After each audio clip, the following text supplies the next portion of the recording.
We're back. Flooded with new releases every day. And All around DistroKid. why they're taking down tracks.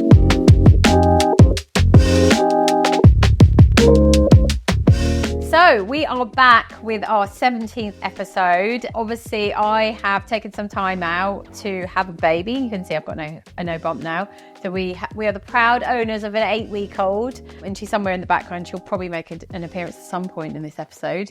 But our lovely Howlett Media team are actually currently babysitting her behind the scenes. You can't see her. We're back, and we've really had time to think, reflect, dig deep about what topics we're going to discuss in this episode. And the one that is the most pressing that has been for us as a business is all around DistroKid. DistroKid are a distributor, and they're a DIY distributor. So if you're an artist, you can upload your music yourself. Yeah. You don't need a label to come in and do it for you. And apparently it is probably one of the cheapest in the industry. I'd say, like £20 apparently. Yeah. And you'll charge as many uploads as you want, which is why a lot of people flock to them. Yeah, so they're flooded with new releases every day, and those releases go onto Spotify. Now, the issue has been recently, and actually in the last couple of years, a lot of artists are uploading music and not getting maybe that many streams. They then turn to promotional agencies to help promote their songs. Now, certain distributors have very good sort of detection software for things that might look unusual, maybe artificial, maybe there's bots and that kind of thing. Some of them aren't very good. And one of the things that we're starting to discover is DistroKid has a very rudimentary type of detection software. So if you're an artist and you're just starting out and you have a sudden surge in streams because you've been promoting your track, you're really excited, you've got ads on it, you've got all sorts of stuff going on, DistroKid will just flag it up as potentially artificial. And in many, many, many cases, it's not true. Yeah. So unless they can improve their detection software and actually understand what's actually going on. Now, we don't know the reasons why they're taking down tracks because of this, other than the reason for it being flagged. But and the strap line that they use, so they're taking the track down, which, as we know, is probably the single most awful thing you could do to an artist. Okay, the artist has written, produced, put a lot of work, sweat, blood, tears into this track, got it uploaded, and you have just swiped it down. No warning, no nothing. Okay, and the one liner that they keep saying is that it looks like you've used a third-party marketing company who has applied artificial streaming to your track, which is a load of rubbish. And I have spoken to many, many marketing agencies within the music space, because we are, there are some really good guys like ours, and to name but a few, but I get there are some dodgy ones too. But we're all getting pulled into that horrible bucket of kind of marketing promotion companies. Yes, there are companies. If you Google, I want 1 million streams for my track applied by tomorrow for $1,000, absolutely, you're gonna, that comes with a big red flag, basically.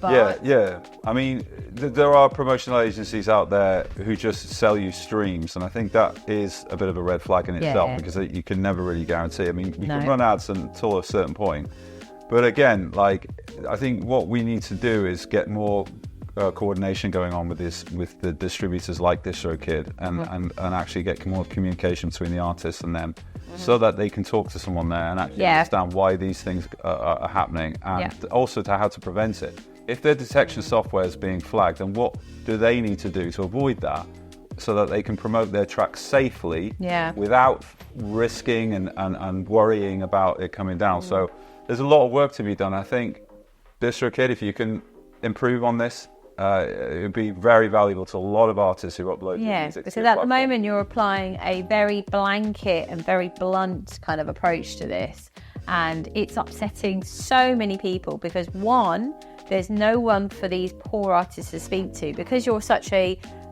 stack them high, sell them cheap kind of product service. You're not offering a dedicated customer service. So There's no one for them to actually get in contact with. We want a human. If your tracks just come down, your album or EPs come down, you need to speak to somebody. And just sending a kind of reply back to an inbox that's never going to be read is really soul destroying, disheartening for the artist. And then, of course, they come back to agencies like ourselves and say, what the hell did you do here? And that's the thing that really frustrates us. So if we can offer a few tips to you guys watching, is one, do not go with someone like DistroKid. Try and choose somebody that is probably operating on a slightly more smaller bespoke scale. Okay, we've got some favourites and we will mention them towards the end of this podcast, which we know have dedicated customer service teams. You may even get an account manager.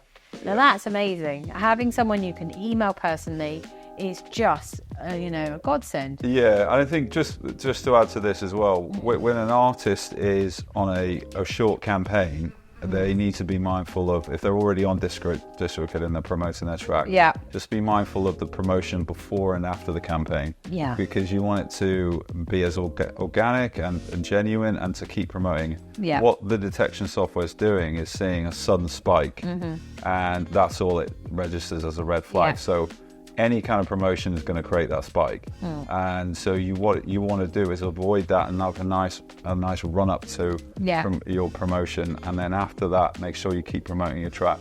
Absolutely. So that you don't trigger these alert systems. In the meantime, I think DistroKid needs to improve on their system, and I think just be vigilant as an artist. Make sure you're working with a distributor that has your back. You can speak to them. There's a team there. There's actual communication and support. And I'd love to speak to the CEO of DistroKid or any of the management team, the senior team there, and say to them, okay, guys, you tell us how an independent artist should be promoting their music on Spotify. Tell us, how do they get over 1,000 streams if they're literally releasing their debut track tomorrow? Tell us, inform us, educate us. Maybe you should be giving your artists a bit of help and support, but you're not. So you're basically saying, utilize our platform to get your uploads onto all of the DSPs, but then you're just like, well, not my problem. So that's where I have an issue, is if you're slagging off promotional companies, what else should they do? How else should they promote their music? Because it's so tough. We've got many a friend who are starting new projects under new names, new aliases, and they're trying to get over that magic number of 1,000. They're trying to pitch to independent curators themselves and trying to track them down themselves. They're getting nowhere. And that is why reputable agencies like ours, we've been around we're in our 9th year now. We've got really great relationships with really fantastic curators that we've worked with for years. And we love them, we trust them, and we do our due diligence behind the scenes, because who wants to work with botted playlists? It's just a waste of everyone's time, really. So I think that's probably all we want to say on that subject. Yeah. But we would love to hear people's opinions. Have you been affected by DistroKid takedown? Let us know what you did to resolve it. Did anyone help? Were you able to get the track re-uploaded? Obviously, you can get your track re-uploaded. That's the bizarre thing here. You just go to another distributor, re-upload your track, and lo and behold, the streams are still there. So actually, one more thing on this subject, that I've been reading a lot of comments sort of on the likes of Reddit and stuff. So on YouTube, for example, if someone applies a load of fake streams on their track, if YouTube detect it, they actually just remove the stream count from the track. So they don't take the video down, they just remove however many plays they think are fake. Why don't they do that on Spotify? Yeah, great idea. Great idea. It's like, it's just silly. Like, why penalise the musician? Yeah, I mean, there's a lot of music being uploaded every day, right? And of course, what's going to happen is Spotify has to pay the distributors have to pay the artists. So the less that's on there, the better for Spotify. And for the distributors, it's obviously they want to make sure that the artists' streams are genuine and that kind of thing. But still, there's a lot of interesting stuff going on. I think artists just need to be really vigilant. Work with reputable people. Try and do your due diligence. Make sure you keep promoting your track before and after promotion time. Don't just push it and then move on to the next thing.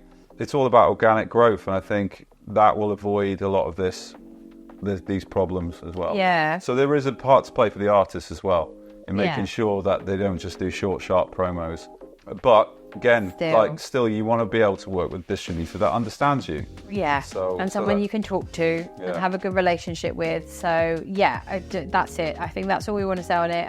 Obviously, we really want to hear what everyone's sort of thoughts and feelings and opinions are on this subject. Has it affected you, and what did you do, and who do you distribute with? And quick lowdown, who would you recommend your top 3 distributors? I mean, User's great, InGrooves, Fuga do their own white label service, which is great if you want to set up your own distribution. Yeah, AWOL. We like AWOL. Yeah, they work on a more selective basis, which, do you know what, is a bloody good thing. So get in there. But InGrooves are brilliant because there's always someone to talk to, and Fuga. Yeah, we love those guys. They're great. Yeah. Absolutely. So hopefully you enjoyed that. Hopefully you are happy to see us again. See, my hair's now changed. It's gone a slightly different colour. It might not stay like this. That's probably the most important part of the podcast. It probably won't stay like this for the next episode because he hates it. No, I'm joking. But yeah, we'll see you in the next episode. Thank you so much. Like, subscribe.